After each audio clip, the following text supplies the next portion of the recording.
Thank you very much, PS. I think now we've reached the stage for the signing, where Our Lady ushers Dr. Kome. Let's bring the documents here up front.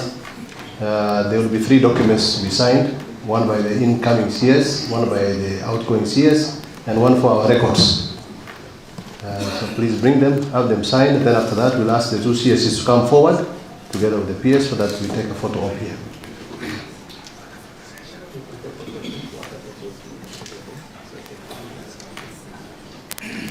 I'll show them where they sign it.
Okay, thank you very much. We'll ask the CSs to take a copy each, and please come forward for a photo. Just here, and mind the steps so that we don't cause an accident. just in front here.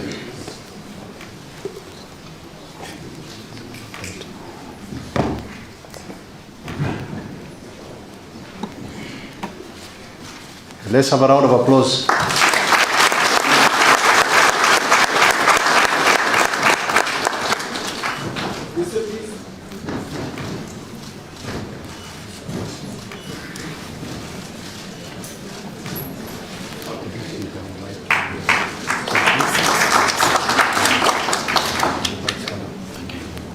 Thank you very much. I once again call upon the PS, Mohammed Diban, to carry out the rest of the program. So let me take this opportunity now to welcome the outgoing CS, Davis Chirchir, to make his remarks. Karibu waziri.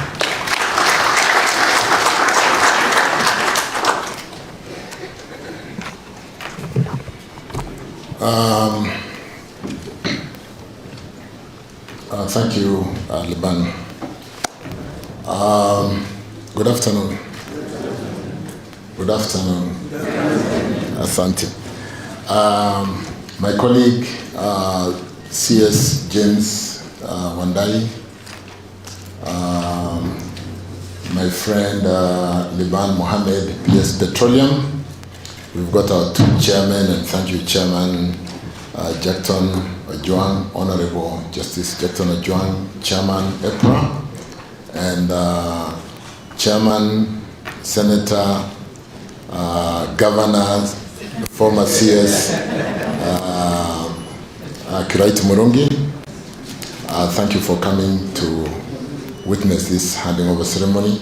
Let me also acknowledge the presence of some CEOs, Joe Sang. I've seen Joseph Ndoti. I've seen Wabuyabu, we're together, Julius Wabuyabu, and colleagues, everybody in the house this afternoon. It's basically a happy moment and a sad moment that I'm leaving Ministry of Energy every 20th month. But I really want to thank God today for the time we spent together, and to thank really the President for giving me the opportunity to serve in the highest decision-making organ in the Cabinet. and more specifically in the Ministry of Energy and Petroleum, where we worked and achieved a lot of things together. So really, I'm grateful and happy that I've had that opportunity to be in that position where we together work as a team for me to be able to represent us in cabinet in energy and petroleum matters. So I don't take that for granted. I really want to acknowledge that support that I've had from you, even as I went to cabinet with the very many cabinet papers that we've been able to prosecute together. Yesterday and the day before yesterday, we've been going through an induction program at the National Defense University in Karen, and we were shown that we had passed on 280 cabinet memos in the last financial year, and of those cabinet memos, I think up to 20 came from the Ministry of Energy, and fairly solid, well done documents that secures the energy security and the petroleum security of this country.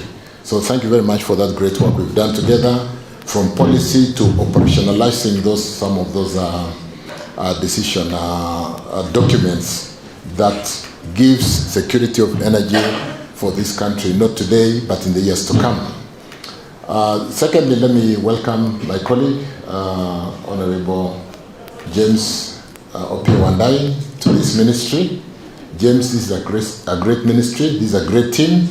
As we sat briefly in the boardroom before coming here, you did hear from the two others, Justice Jackton Ojwang, retired, and former Minister Kiraitu Murungi, that in this ministry, it's a very quiet ministry, and we don't make a lot of noise, but you see results. We are not working for today, the ministry. We plan for the several years to come.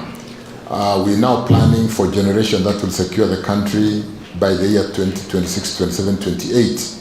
Because to deliver an energy project, like when we went this morning to Isinya to look at the substation that connects Mariakani, that connects Tanzania, that connects Konsa with power coming out of Suswa, we were told it takes up to 18 months to deliver. But because they are big programs, it can take up to 6 years. And you don't want to be in a situation where the country, because of overrun on a program running into 3, 4, 5, 6 years, the country has got energy challenges. So welcome, you are in good hands, you've got a great team, and I'm sure you will really deliver lots of success for this country in the energy and petroleum space. While welcoming you and for the documents we've signed, and because I've spent time with you from the time we were nominated, I've spent a lot of time with my colleague, you will note that the space of energy is a very interesting space where we have allowed the private sector to work with us. Whereas we have a fully unbundled energy space, particularly in generation of power, in the transmission space, and in the offtake, and supported by the law. We are able to license independent power operators to compete with KenGen.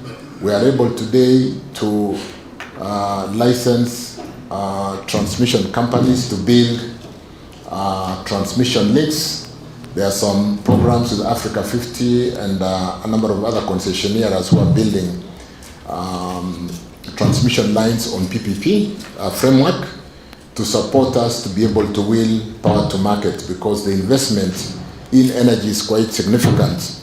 And with the challenges of crowding the headroom with social investment in education, in health, it is important that we continue to deliver power to the various load centers. Load centers, Waziri, you did ask, what is this load center, where the energy is consumed or where the industries are. And it's important that we continue delivering power.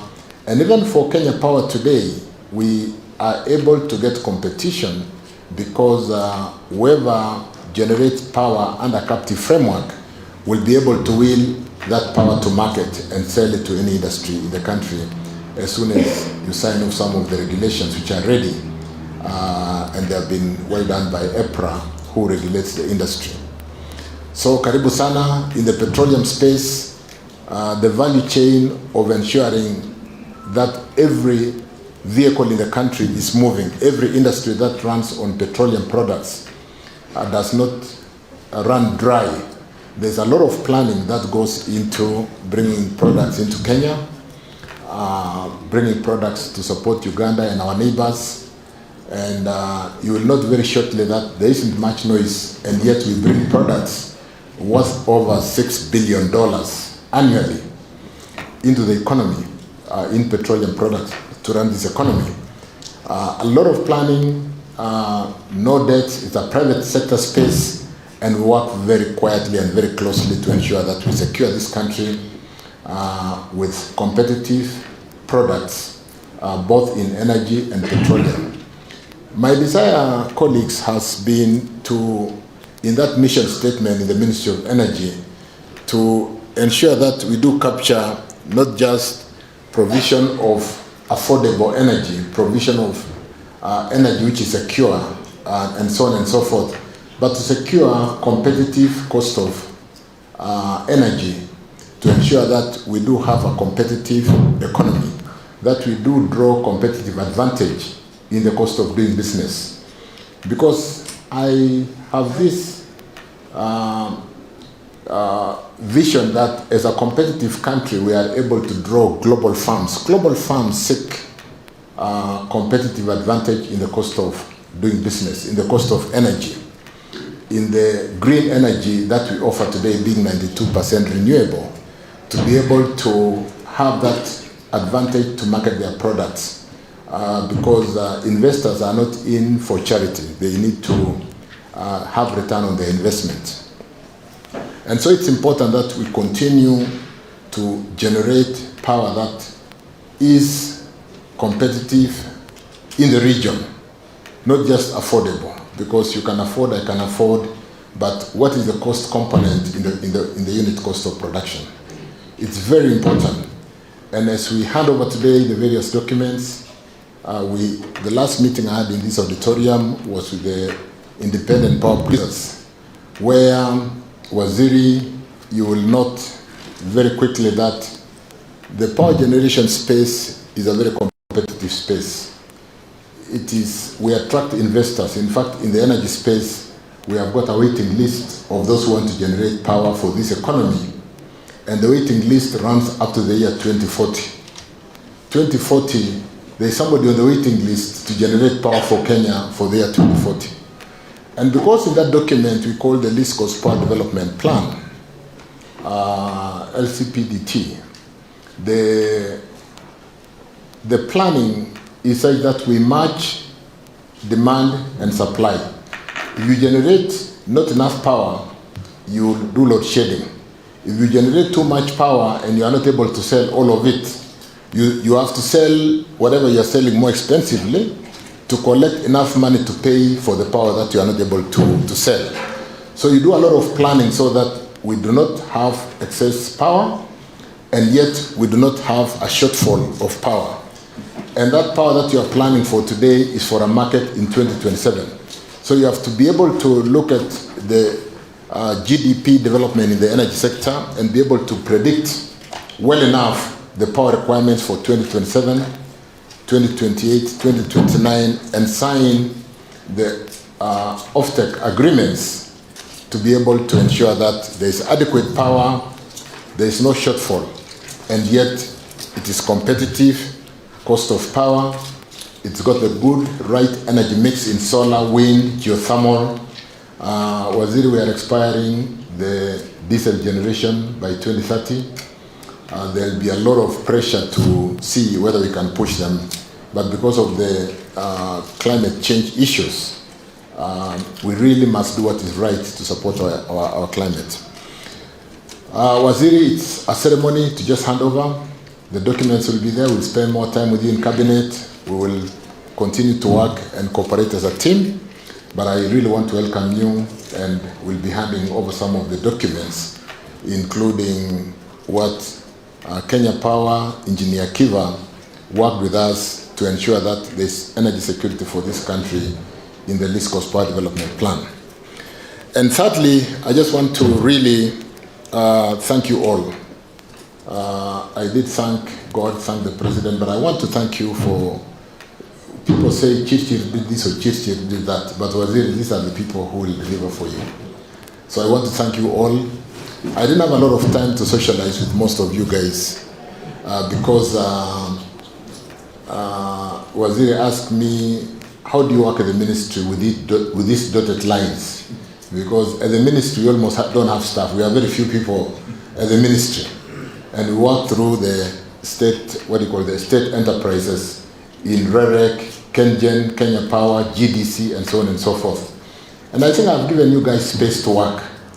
But I want to thank you for the cooperation because it's been very consultative in spite of the fact that you run with your independent boards.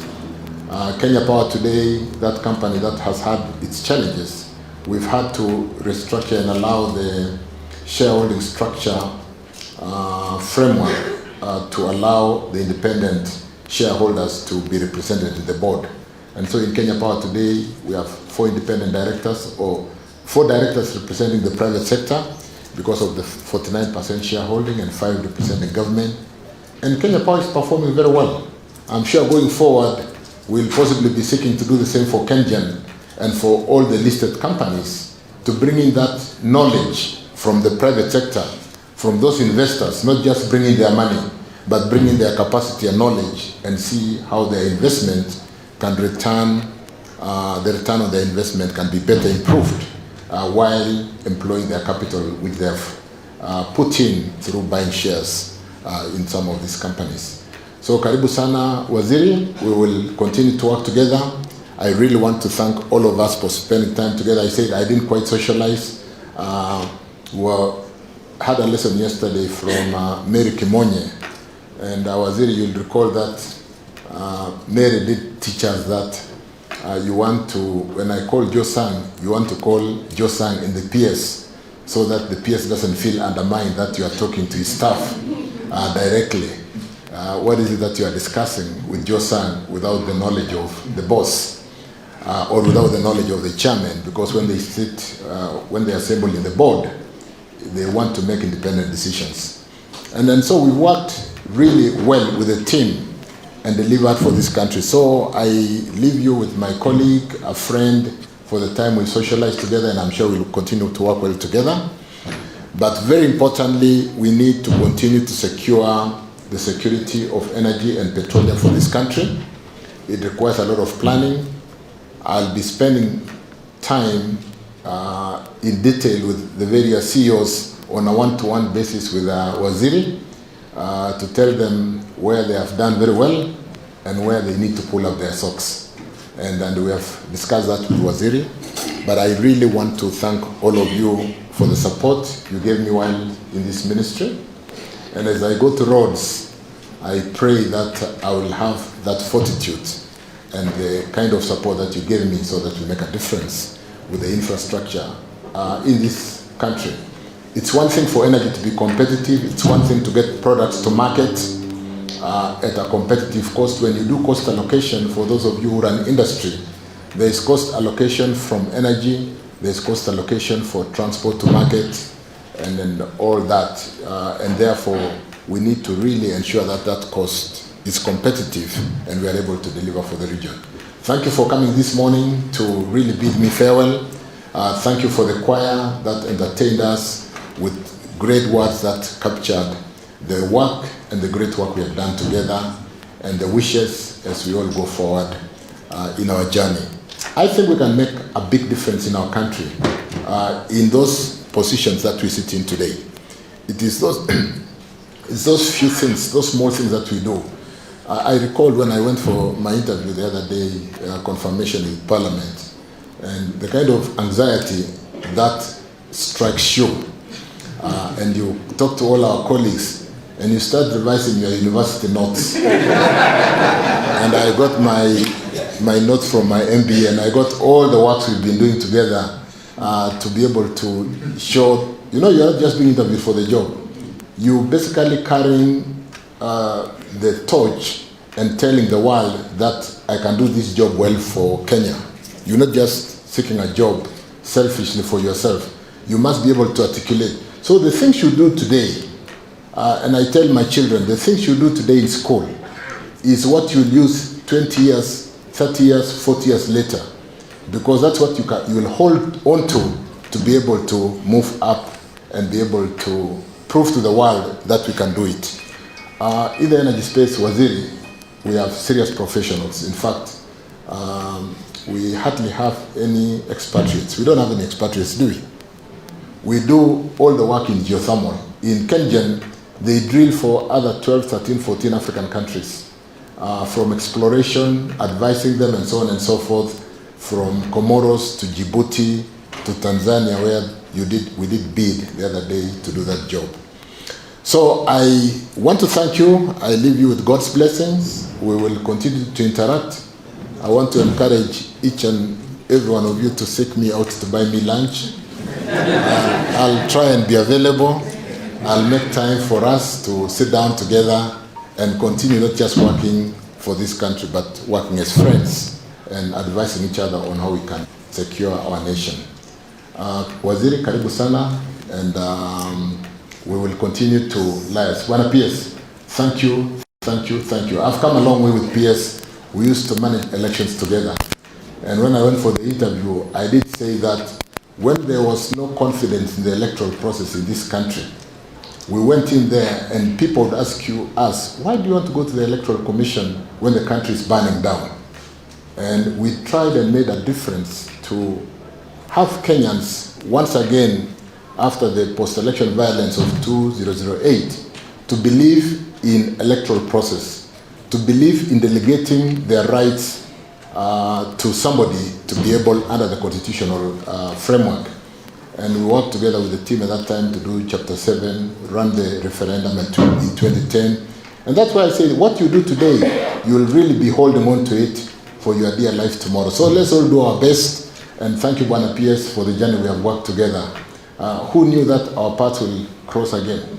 When I left here in 2014, who knew I'll come back to energy? So buy me lunch, because our paths will cross again. Hapo mbele. But I want to thank you all for the support and the cooperation you've given me while working in this ministry. Asante sana, and God bless you. Thank you. Waziri. Asante sana, thank you. Okay.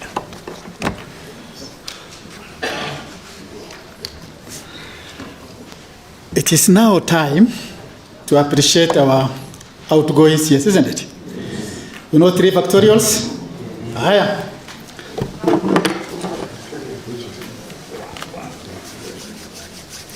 Start.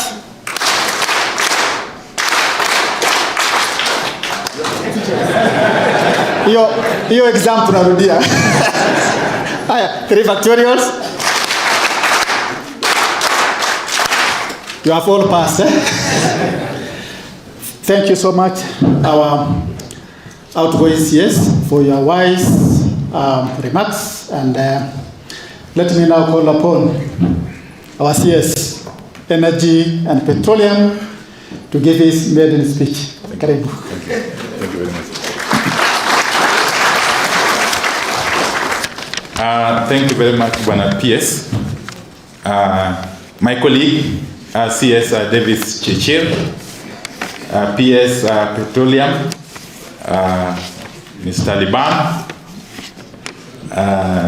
all senior ministry officials here present, directors and heads of departments, the chairman of EPRA, Justice Retired Jackton Ojuan, Chairman NOC, Honorable Governor Kraitu Murungi, the CEO of Kenya Pipeline Company, Mr. Joe Sang, CEO of Nupea, Mr. Justus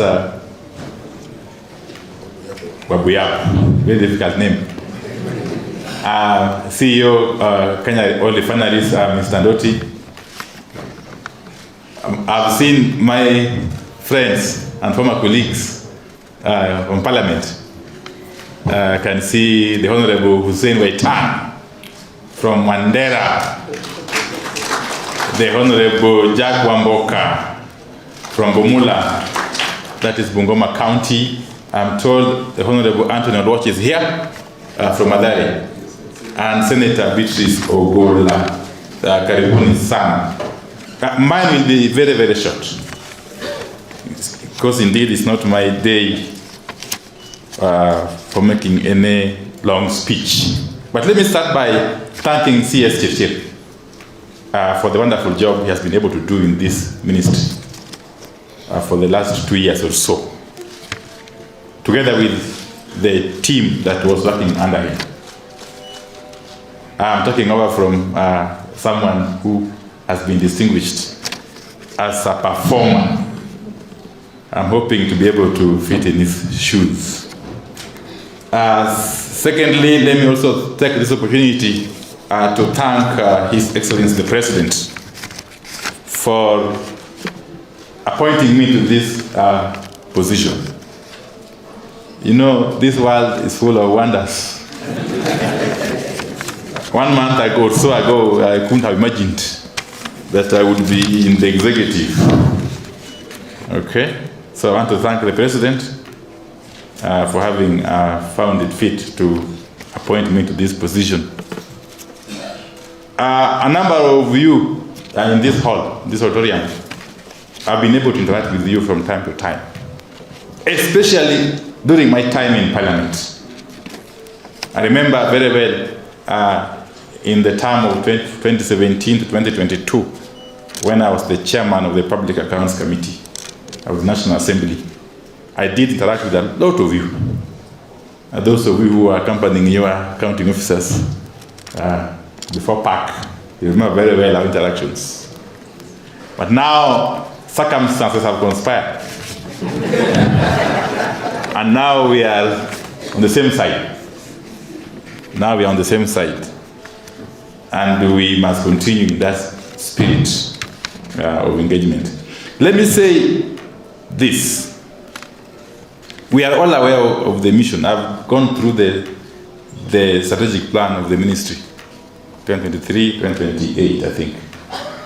We are all aware of the overriding mission. That is to enable or to facilitate provision of clean, sustainable, affordable, reliable, and so on and so forth, energy services. And that is where really it matters most. You know, to the Kenyan person who is out there, to the Kenyan citizen who is out there, what is important is that he's able to access, first and foremost, electricity at an affordable cost, and throughout, really, in simple terms, that when he wants to use electricity, he's able to access it. And he's also able to afford it. Similarly, when you are a Kenyan who is having a car, when you go to a petrol station, you are able to get fuel reliably, throughout, and at affordable price. And when you are a customer of Kenya Power and Lighting out there, you want to be able to access electricity throughout, and if for any reason there's a blackout, you want the blackout to be sorted out as short as time possible. If by any chance a transformer blows off, you want to see that transformer fixed in the shortest time possible. Those are the things that Kenyans are looking up to. When they see us as a ministry, those are the things they want us to fix or to assure them of throughout. And that's basically our role there. And I'm very happy for the good job that you've been able to do all this time, even as I join you. And therefore, I will not be able to stress the importance of teamwork in all that we do. Let me also emphasize that I will be keen on ensuring that we maintain an open door policy. That as a ministry, we practice transparency and openness, and that we open ourselves to scrutiny by the public and by Parliament, through and through. In this regard, we shall have to, again, start to take the matter of communication more seriously, that the public should be able to understand what it is that we are doing at every other time. We proactively communicate what we are doing or what we intend to do to the public. In other words, we create an environment where we engage freely with the public, who are our customers. As your CS, I will be engaging in regular roundtable discussions with consumers or customers or representatives of consumer groups, so that we are able to interact and be able to understand and to be able to get feedback from the public on a regular basis. So the bottom line here really is communication. Communication through and through. But finally, just like we have been advised in the executive CS Chirchir about the idea of one government approach, I would be happy to have that approach cascaded to the ministry, so that we may have what we can call a one ministry approach, so that whatever it is that is being done in the Petroleum State Department, whoever is in the energy sector knows or is able to articulate. That whoever is in EPRA understands what goes on in Kenya Pipeline Company. Whoever is in Kenya Power understands what goes on in Kenya, and so on and so forth. So that together we move forward and push the agenda of nation building. As a ministry, really, we are simply an enabler. We are an enabler to the development agenda of the country. Therefore, the contribution we make in economic development cannot be overemphasized. And going forward, we shall simply reiterate that we work knowing fully well that our contribution to the economic development agenda of the country is important. So there will be really no reinvention of the wheel. We just want to pick from where my good friend CS Chirchir has left, but move forward knowing fully well that we have got a very, very impatient public that is yearning for quality, reliable services from us. And that's really our mission as a ministry. So, without really belaboring what has been said already, I just want to thank you and wish you all the best as we work together going forward. I will be available from time to time to consult with you in your spaces. This morning we were at Isinya. I'm told that is the second largest service station in the country. The largest is Susua. Wonderful work going on down there. And I must thank our staff who are in the outstations for the commitment and dedication to duty that they have demonstrated. God willing, on Saturday I was talking to Joe. I would want to visit the Kenya Pipeline facility in Kisumu to be able to understand what goes on there. And I will be doing the rounds to be able to see for myself what's happening in all the outstations and in all the departments.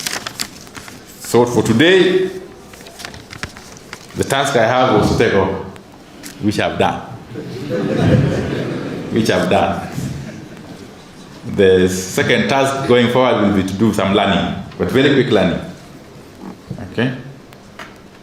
A very, very steep learning curve, so to speak. Because as I've said, time is not on our side. We have got no luxury of time. The whole country is expectant. They want to see us deliver.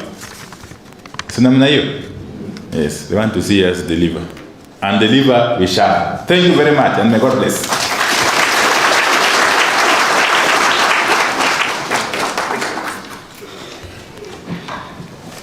Thank you, our CS.